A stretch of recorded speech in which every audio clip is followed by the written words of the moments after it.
Apa yang kamu inginkan sebenarnya? Darius menatap Niko dengan tatapan datar yang ada di ruang tamunya. Ini ketiga kalinya aku datang ke sini. Apa Anda sama sekali tidak mengerti maksudku? Niko balik bertanya, seraya memperhatikan lelaki parubaya dengan cerutu di tangan yang mulai mengeriput. Kalau kamu datang untuk membicarakan surat omong kosong itu, lebih baik pulang saja, seru Darius tak peduli. Niko kemudian tersenyum miring. Berapa Helens membayarmu untuk menutup mulut? Suara Niko dingin, dan ia merasa puas saat Darius tampak terkejut. Apa maksudmu anak muda? Mata Darius memelotot tajam. Saya tidak kenal siapa itu Helens, sanggahnya. Tak perlu diutarakan pun, Niko bisa membaca gelagat Darius bahwa tebakannya tak salah. Bilang saja berapa? 100 juta? 1 miliar? Atau dia mengancam nyawamu? Niko bersedekap dada dengan punggung bersandar di sandaran kursi. Tatapannya mengunci Darius yang kini tak berani menatapnya. Jangan bicara omong kosong. Semua tuduhanmu itu tidak benar dan kamu sudah merendahkan saya. Jadi Anda tahu bahwa perbuatan itu sangat rendah, tapi Anda masih menerima suap dari wanita tua itu. Niko tertawa sinis. Apa serendah itu hati nuranimu, Pak Darius? Lelaki parubaya itu mengalihkan tatapannya ke arah Niko, lalu meletakkan cerutu di atas asbak. Tampak tangannya terkepal kuat. Silahkan keluar dari rumahku.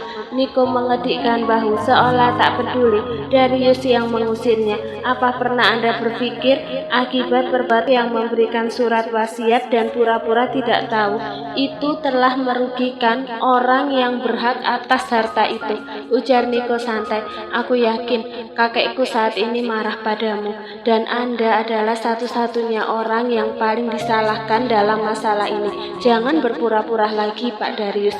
Gunakanlah hati nuranimu. Niko berdiri dengan menenteng jaket kulit. Matanya masih tak lepas dari Darius yang tak menatapnya. Aku harap Anda masih punya sedikit hati nurani. Anda manusia, bukan iblis yang selamanya akan bersikap jahat. Pungkas Niko sebelum akhirnya pergi dari hadapan lelaki parubaya itu. Niko menghela nafas panjang, kemudian masuk ke dalam taksi. Darius benar-benar keras kepala. Entah berapa banyak yang sudah Helens berikan untuk menutup mulut lelaki itu. Sampai saat ini belum ada perkembangan dalam pencarian bukti, dan itu membuat Niko makin frustasi. Belum lagi rindunya yang menggebu pada Leka, juga putri mereka. 4 hari tak bertemu rasanya bagai ia berada di neraka. Niko begitu sulit menemui Leka karena penjagaan yang begitu ketat di rumah Arif. Beruntung ia bisa menghindari serangan para bodyguard itu meski beberapa kali wajah dan perutnya sempat memar. Mengeluarkan ponsel, Niko segera menghubungi Amelia. Seharian kemarin ponselnya tertinggal di rumah baru yang semula akan ia tinggali dengan Leka. Rumah itu sudah menjadi atas nama Leka hingga aman dari aset yang ditarik oleh Arif.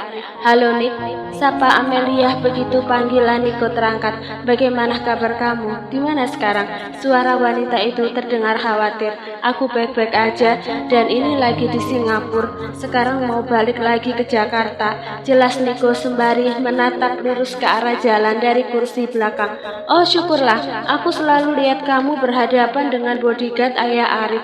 Tapi aku senang kalau kamu nggak kenapa-napa. Leka dan Feli, apa mereka baik-baik aja? Tanya Niko lirik.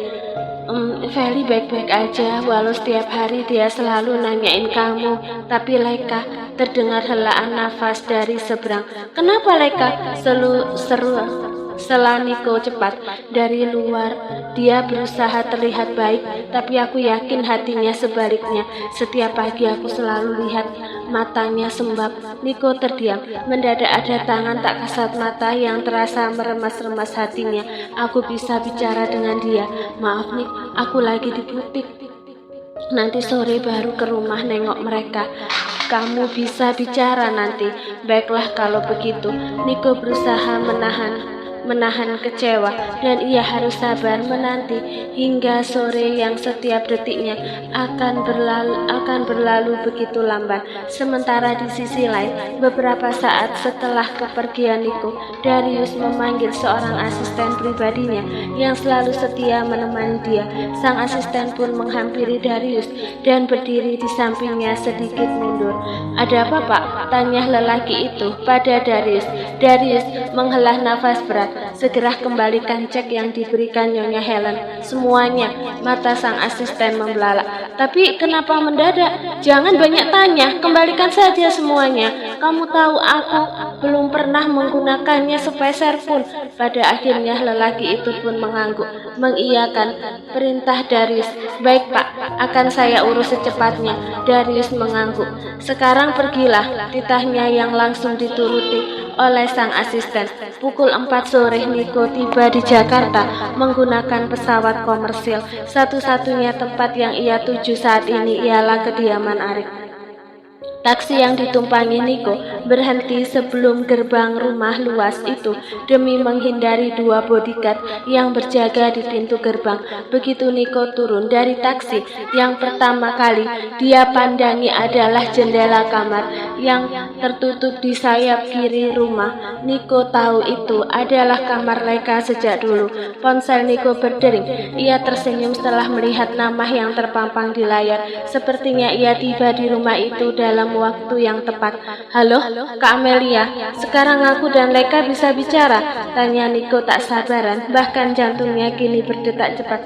"Yang, ini aku," sapa Leika dengan lirih. Hati Niko terasa berdesir-desir mendengar suara lembut yang begitu ingin ia dengar. Bibirnya tak mampu menyembunyikan senyum walau Leika tak mungkin melihat. Kini rindu itu makin menggebu, meronta ingin segera dilepaskan, walau lewat telepon saja, tapi itu lebih dari cukup untuk saat ini.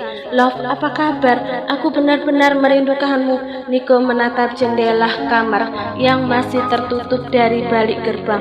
"Aku baik, kamu sendiri bagaimana? Apa tubuhmu gak ada yang terluka akibat serangan bodyguard sialan itu?" Sontak Niko terkekeh-kekeh. Semua yang ada di dalam diri Leika begitu ia rindukan, termasuk kalimat sarkas yang terlontar dari bibir indahnya. "Aku gak apa-apa, jangan khawatirkan aku. Sekarang buka jendela kamarmu." "Hah? Untuk apa?" tanya Leika dengan nada tak mengerti. "Buka saja, aku ingin melihatmu walau dari jauh." Niko menantikannya dengan jantung yang berdebar seolah ia akan bertemu dengan sang kekasih untuk pertama kali. Hingga detik berikutnya, dengan perlahan jendela itu terbuka lebar dan menampilkan sosok bertubuh ramping berdiri di sana. "Mana? Aku nggak melihat kamu?" tanya Leika sembari celingukan. Niko tersenyum dengan tatapan nanar. Rasanya dia ingin berlari, menghampiri Leika saat itu juga dan merengkuh tubuh itu ke dalam pelukan. "Lihat ke sini, aku di sebelah kiri kamu, dekat pohon bunga sakura." Dari tempat Leika, perempuan itu tak kuasa menahan air matanya saat ia mendapati Niko yang berdiri dengan tegap serayah melambaikan tangan. Ini benar-benar tak adil bagi mereka yang menjalani cinta tak semulus orang lain. "Sekarang kamu melihat aku?" Leika mengangguk.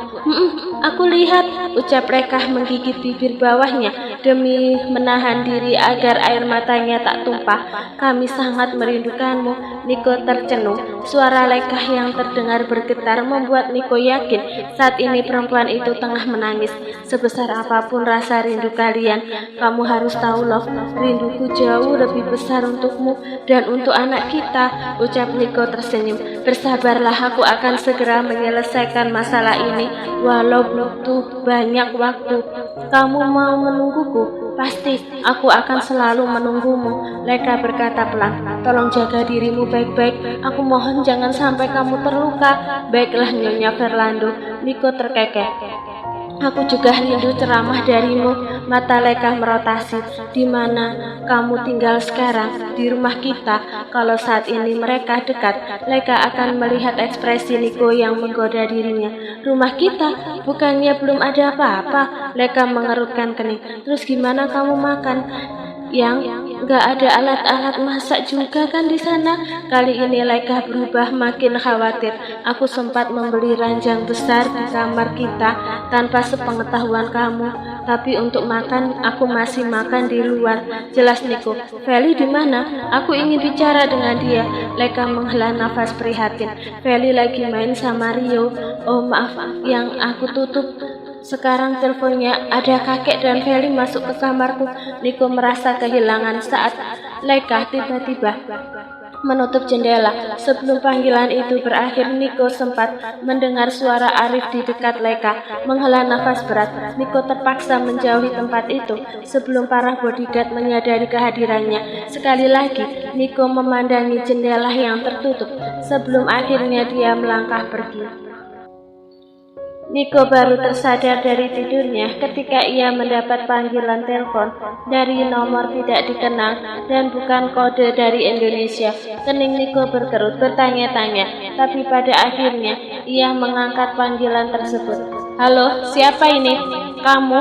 Niko Fernando? Mata Niko bergerak-gerak, rasanya ia sudah mengenali suara pria di dalam telepon itu. Iya benar, saya Niko. Anda siapa? Darius. Saya Darius yang kemarin kamu temui, ucap lelaki itu yang berhasil membuat Niko terduduk. Aku ingin bertemu kamu pukul 1 siang nanti di Jakarta. Anda tidak bercanda? Kenapa? Apa Anda sudah berubah pikiran? Cecar Niko penasaran. Rasanya bagai mimpi sepagi ini. Darius menelponnya. Niko memang sempat meninggalkan kartu nama pada lelaki itu di pertemuan kedua mereka. Akan saya bahas nanti. Sekarang tolong kirimkan alamat rumahmu. Jangan banyak tanya untuk apa. Niko mendengus. Dasar lelaki tua itu. Dia memohon dan melarang dalam waktu bersamaan. Setelah Niko menyetujui untuk mengirimkan alamatnya, maka panggilan pun berakhir. Niko segera mengetik alamat apartemen Keanu lalu mengirimkannya ke nomor yang semula menelponnya. Kemudian, lewat pesan itu Darius menentukan tempat untuk pertemuan mereka nanti.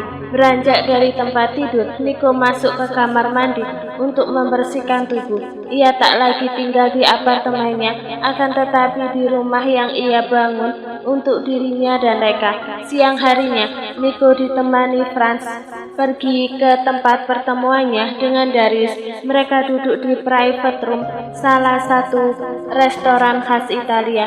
Sudah jam 1, tapi kenapa dia belum datang juga? Gumam Niko setelah mengecek penunjuk waktu di pergelangan tangannya. Kamu tahu Jakarta itu macet, Nick. Bagi orang yang lama nggak tinggal di Jakarta seperti Darius, sepertinya belum terbiasa, makanya dia telat. Jelas Franz yang duduk di hadapan Niko. Niko mengerti, tapi tetap saja harusnya ia tak perlu dijadikan alasan. Niko paling tak suka orang yang mengkambing hitamkan macet saat dia terlambat. Aku berharap semoga Darius nggak mempermainkanku. Niko menyesap americano yang terhidang di atas meja. Ya, semoga dia benar-benar berubah pikiran.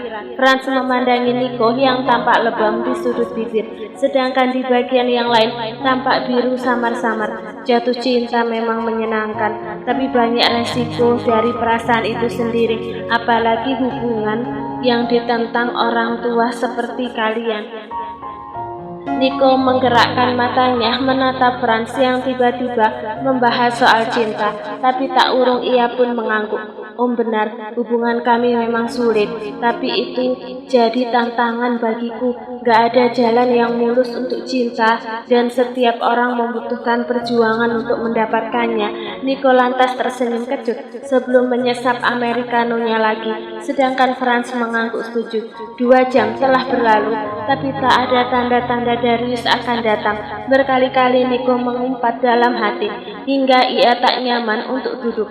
Panggilan teleponnya pun tak Darius angkat. Nick, lihat ini, seru Franz dengan wajah tiba-tiba pucat, seraya menunjukkan layar ponselnya. Niko menatap sebuah situs berita online, lantas membaca kalimat yang menjadi judul berita tersebut. Terjadi kecelakaan sebuah mobil yang menabrak pembatas jalan. Niko dan Franz sama-sama terkejut ketika berita tersebut membeberkan nama korban yang menjadi penumpang dalam mobil itu. Darius, tangan Niko seketika terkepal. Gak mungkin, Darius yang akan kita temui bukan? Tanyanya mulai waspada. Tapi wajah yang di foto ini benar-benar Darius, Nick. Franz menunjukkan sebuah foto lelaki di kursi belakang, sedangkan bagian depan mobil terlihat ringsek. Gak mungkin, ini pasti ada yang salah. Mata Niko berubah tajam, menatap foto lelaki yang memang wajah seorang Darius yang dia kenali. Maksudku, kecelakaan ini terasa ganjil. Benar, Om. Om juga berpikiran seperti itu. Franz meletakkan lagi ponsel di atas meja. Aku rasa Darius menemuiku untuk membicarakan surat wasiat itu dan hubungannya dengan Helen. Tapi sepertinya ada yang mau menggagalkan rencana itu dengan motif kecelakaan. Rahang Niko tampak mengeras. Apa mungkin itu rencana Helen? Franz mengerutkan keningnya, menatap Niko. Bisa jadi, siapa lagi? Mereka orang-orang licik yang punya 1000 cara. Sialan, geram Niko menggebrak meja dengan tangan terkepal. Sekarang kita nggak punya bukti, padahal Darius adalah bukti terkuat kita. Franz ikutan geram dengan menyugar rambutnya kasar. Apa kita datang ke TKP untuk melihat Darius? Niko berpikir sesaat, lantas mengangguk. Baiklah, malam harinya Niko datang ke apartemen Keanu dengan penampilan acak-acakan. Ia tak perlu menekan bel karena sudah tahu password pintu apartemen sahabatnya itu. Jari telunjuk Niko menekan-nekan tombol angka pada smart lock pintu. Lalu dalam sekejap kuncinya terbuka. Niko lantas melangkah masuk dan menutup pintunya lagi hingga terkunci otomatis. Keanu yang tengah menonton televisi tak heran dengan kedatangan Niko. Sejak kapan Niko yang ku kenal jadi semrawut begitu? Keanu meletakkan remote lantas terduduk. Sejak aku diusir oleh keluarga angkatku, jawab Niko asal sembari berjalan menuju kulkas.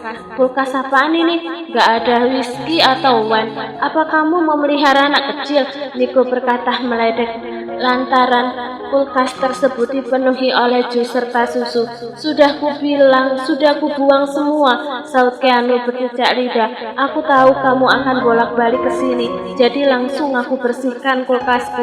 Sialan, Niko mendengus, lalu mengambil jus dalam botol. Aku nggak mau ruanganku berisik oleh racauan kamu yang gak jelas seperti 2 malam yang lalu gara-gara mabuk. Keanu memperhatikan Niko yang terduduk di sofa panjang.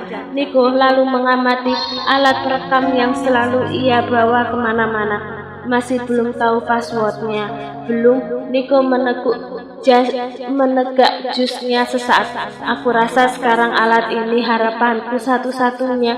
Darius sudah meninggal, gumam Niko seraya membolak-balik perekam itu. Jadi benar, dia sudah langsung meninggal di tempat, tanya Keanu yang dibalas anggukan oleh Niko. Belum tahu apa penyebab sebenarnya. Untuk sementara diduga sopirnya mengantuk. Darius cuma cedera sedikit, tapi dia punya riwayat penyakit jantung. Niko merebahkan diri dengan lengan sofa sebagai alas kepala, tapi aku rasa dalang dibalik kecelakaan itu adalah Helen dan anaknya. Orang seperti mereka, apalagi punya kekuasaan, pasti nggak sulit untuk melenyapkan satu orang yang jadi batu sandungan. Ya, kalau seandainya alat itu nggak bisa membuktikan apa-apa, apa kamu punya plan B? Keanu tak bermaksud mematahkan semangat Niko. Iya, hanya mencoba realistis. Niko menghela nafas, lalu tangannya terangkat membawa alat itu ke hadapan wajahnya. Tapi aku sangat yakin, karena ini adalah jurnal harian dia. Keanu akhirnya mengangguk. Ia pun berharap alat itu bisa diandalkan untuk masalah yang dihadapi oleh Niko. Keduanya lantas larut dalam obrolan ringan, dan sesekali mereka mengomentari acara televisi yang tengah ditonton. Hingga waktu menunjukkan pukul 11, Keanu masuk ke dalam kamarnya, meninggalkan Niko yang masih ingin berdiam diri di sana. Klub F, ucap Niko seraya mendekatkan alat perekam itu ke depan moodnya. Maaf, kata sandi Anda salah. Silahkan ulangi lagi. Andreas Niko Fernando. Maaf, kata Sandi, Anda salah, silahkan ulangi lagi. Niko lantas mengucapkan semua benda yang saat ini dia lihat, televisi, sofa, kulkas, remote, dan lain-lain yang menurutnya sangat konyol dan tak masuk akal dijadikan password. Niko mengacak rambut lalu memejamkan mata yang sudah terasa berat. Sambil setengah sadar dia terus-menerus bergumam, abu-abu. Maaf, kata Sandi, Anda salah, silahkan ulangi lagi. Jus alpukat. Maaf, kata Sandi, Anda salah, silahkan ulangi lagi. Kentang goreng. Selamat, kata Sandi, Anda benar. Selamat datang di jurnal harian Fernando. Nasi gowat. Bagai tersengat arilan listrik, tubuh Niko seketika berjengit hingga langsung terduduk.